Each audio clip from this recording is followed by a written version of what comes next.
समझा करके डोली में बिठाती है। वो बिटिया भी रो रही है, माँ भी रोने लगी, लेकिन नियम है विदाई का। विदाई हुई, आज वह कन्या चली जाती है अपने पति के घर। इधर महारानी वापस आकर के महाराज के पास रहती हैं। महाराज के आंसू को पोंछ रही हैं, लेकिन बिटिया की याद में 1 दिन 2 दिन 4 दिन का समय बीत गया, महाराज गादी का आंसू बंद नहीं हुआ। महल में जैसे प्रवेश करते थे, चारों तरफ बिटिया ही याद आती थी, रोना शुरू करते थे। पूरी प्रजा उनको समझाती थी कि राजन, कि बिटिया पराई होती है, कभी अपनी नहीं होती।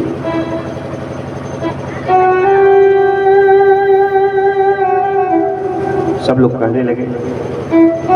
बाहर जाकर के रहते थे, जब तक उन लोगों के साथ में रहते थे तब तक आंसू बंद, लेकिन जैसे अंदर प्रवेश करते थे पुनः आंसू प्रारंभ।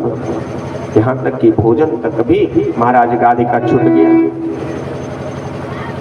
धीरे धीरे कुछ दिन का समय बीता, पता चला कि इनके जो दामाद हैं वह तंत्र और औषधि विशेषज्ञ हैं। अपनी पत्नी से गादी महाराज ने कहा कि देखो, हम तो नहीं कह सकते पुत्र कामना हेतु, तुम कह सकती हो। देखो, जो तुम्हारे दामाद हैं वो बहुत बड़े तंत्र और औषधि विशेषज्ञ हैं, तो एक सूचना बस दे दो कि जैसे भी वह अपने लिए पुत्र कामना के लिए कोई औषधि बनाएंगे तो एक और औषधि हम लोगों को बना देंगे, ताकि हमें भी एक जीने का सहारा मिल जाए। बोल ठीक है। अब महाराज गादी की पत्नी वहां से तक्षण चल देती है। आई अपनी कन्या के यहाँ, कन्या से बताई कि पिताजी की ये इच्छा है कि तुम्हारे लिए पुत्र प्राप्ति के लिए अगर कोई औषधि बनाएंगे तो एक औषधि हमारे लिए बना दें। बोले ठीक। जैसे माँ कही कि तक्षण सत्यवती अपने पति के पास पहुंच गई और पति से जाके निवेदन करें कि प्रभु, जब भी आप औषधि मेरे लिए बनाएंगे पुत्र कामना हेतु, एक और औषधि बना दीजिएगा। बोले किसके लिए? तुम माँ के लिए, उसको भी सहारा चाहिए। बोले ठीक, शुभ समय आने दो। कुछ समय बाद जब शुभ समय आया, शुभ मुहूर्त आया, तो महाराज ऋषिक जी महाराज औषधि बनाया, 2 औषधि बनाया, दोनों एक जैसा है। 2 औषधि बनाया, एक अपनी पत्नी के लिए और दूसरा अपनी सासू माँ के लिए। 2 औषधि बना करके और दोनों पर अलग अलग मंत्र का प्रयोग किया, अपनी पत्नी वाले पर भी और उनके पर मंत्र प्रयोग करके अपनी पत्नी सत्यवती को बुलाए और कहा कि ये प्रसाद तुम्हारा है, तुम इसे ग्रहण कर लो, और ये दूसरा जो प्रसाद है, इस प्रसाद को ले जाकर के माँ को खिला देना, लेके जाओ। अब सत्यवती बड़ी प्रसन्न भई और दोनों प्रसाद उठा लेती, अपना भी प्रसाद उठा ली और माता जी का भी प्रसाद उठा ली। और मन में आया कि अब यहाँ क्या खाना है, वहीं चल करके मैं खा लेती हूँ एक साथ। दौड़ लगाई, पहुंच गई अपने माँ के पास। माँ को प्रसाद दे कि माँ ये प्रसाद ग्रहण करो, ये मैं ग्रहण करती हूँ। अब प्रसाद देते समय सत्यवती भूल गई कि कौन प्रसाद उनका है और कौन उनकी माँ का है, तो भूल बस प्रसाद बदल गया। क्या? तो माँ का प्रसाद बेटी के पास और बेटी का प्रसाद माँ के पास चला गया। दोनों प्रसाद ग्रहण करती हैं, प्रभु कृपा से दोनों माताएं गर्भधारण कर लेती हैं। जब गर्भधारण हो गया,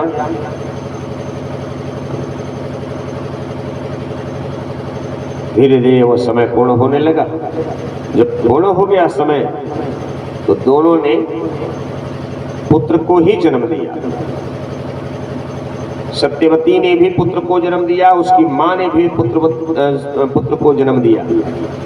लेकिन प्रसाद के बदल जाने से होता क्या है, अब तो दोनों की संतति बदल गई। क्या बदल गया? तो जो इनके यहां पुत्र हुआ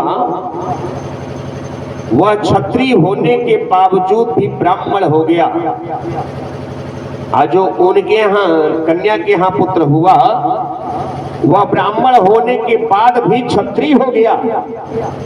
क्या? तो इधर जमदग्नि जी महाराज हो गए ब्राह्मण कुल में। जमदग्नि जी, जमदग्नि को नहीं जानते तो उनके पुत्र परशुराम जी, परशुराम को तो लगभग सभी जानते हैं।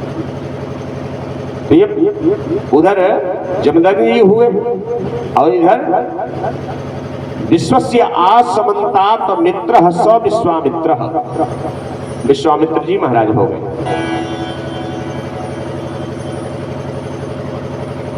जिनका पूरा है विश्व यह मित्र है, जो सबके साथ मित्रों का व्यवहार करते हैं, वो विश्वामित्र जी महाराज।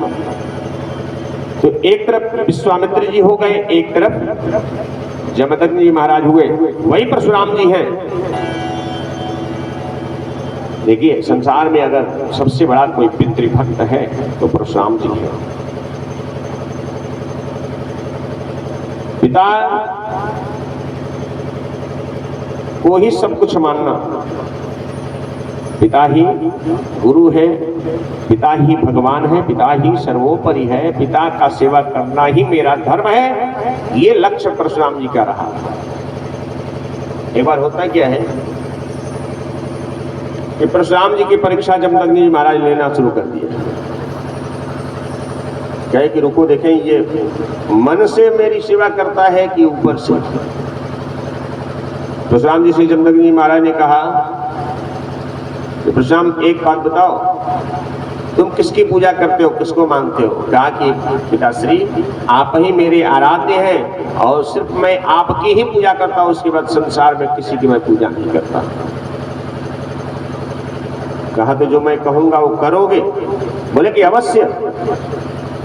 कहा कर दोगे?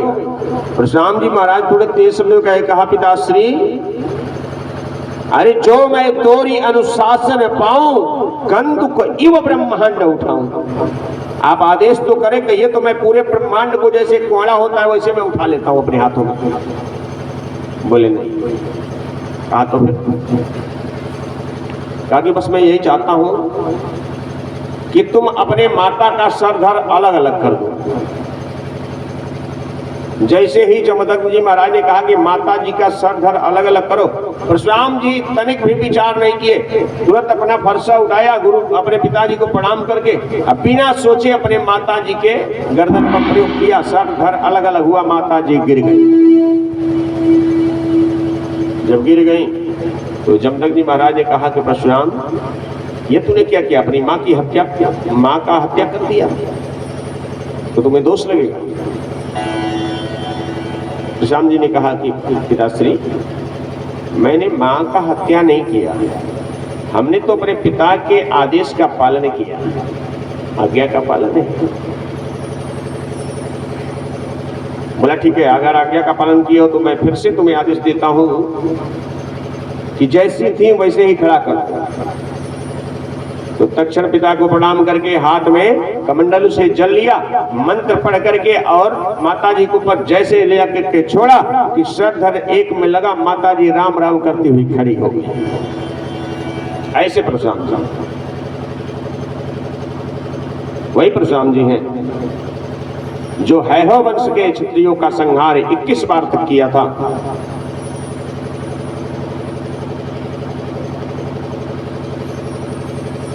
तो परशुराम जी, अब इसके बाद हम लोग चलते हैं विश्वामित्र जी की तरफ। विश्वामित्र जी महाराज के पुत्र थे, 10 पुत्र थे जिसमें एक नहुष थे।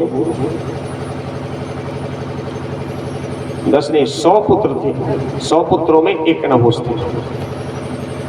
महाराज नहुष के 6 पुत्र थे, यति, जजाति, संजाति, वियति, आयत और कृति। ये 6 पुत्र हैं।